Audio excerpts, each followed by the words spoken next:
State department থেকে গণহারে কর্মী ছাঁটাই করা হয়নি বলে দাবি করেছেন secretary Marco Rubio.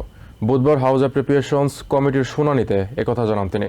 Democratic congressman Rosa ডলেরোর প্রশ্নের উত্তরে তিনি বলেন, স্টেট ডিপার্টমেন্ট থেকে ছাঁটাই করা কর্মীদের বেশিরভাগই অবসরের সময়সীমা ছুঁয়েছেন। এছাড়া রাশিয়ার প্রেসিডেন্টকে যুদ্ধাপরাধী মনে করেন কিনা জানতে চাইলে রুবিও বলেন, ইউক্রেন যুদ্ধ বন্ধে পুতিনের সাথে আলোচনা জরুরি।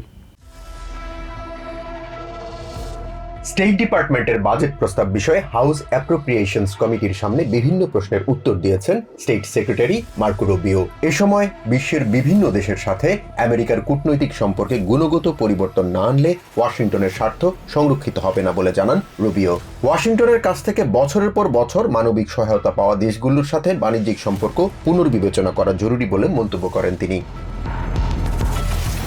বিশ্বব্যাপী গণতন্ত্র প্রতিষ্ঠার লড়াইয়ে আমেরিকার অংশগ্রহণ অব্যাহত থাকবে উল্লেখ করে রুবিও বলেন, কয়েক দশক ধরে গণতান্ত্রিক উন্নয়নের নামে যেসব কর্মকাণ্ড চলেছে তার ফলাফল নিয়ে আলোচনা হওয়া জরুরি।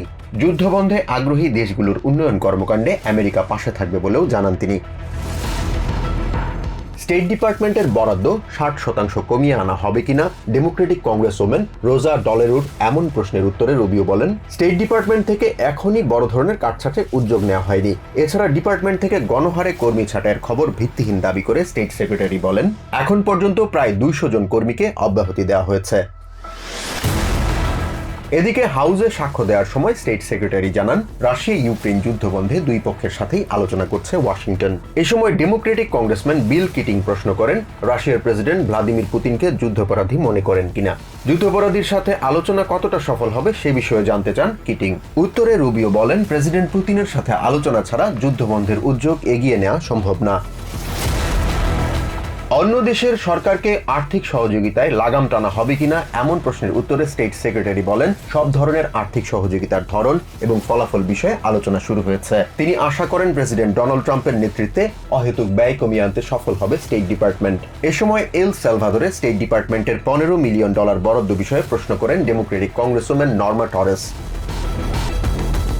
এছাড়া আসন্ন ফুটবল বিশ্বকাপ এবং ক্লাব ফুটবল বিশ্বকাপকে ঘিরে স্টেট ডিপার্টমেন্টের পরিকল্পনা বিষয়ে কথা বলেন মার্কো রুবিও। দুইটি বড় ইভেন্টে অংশ নিতে আগ্রহীরা যেন জটিলতায় না পড়েন সেই লক্ষ্যে ভিসা প্রক্রিয়া সহজ করার কথাও জানান তিনি। জাহান মিথুন, TVN 24 news desk. New York থেকে সম্প্রচারিত TVN 24 টেলিভিশন বিশ্বজুড়ে বাঙালির কণ্ঠস্বর।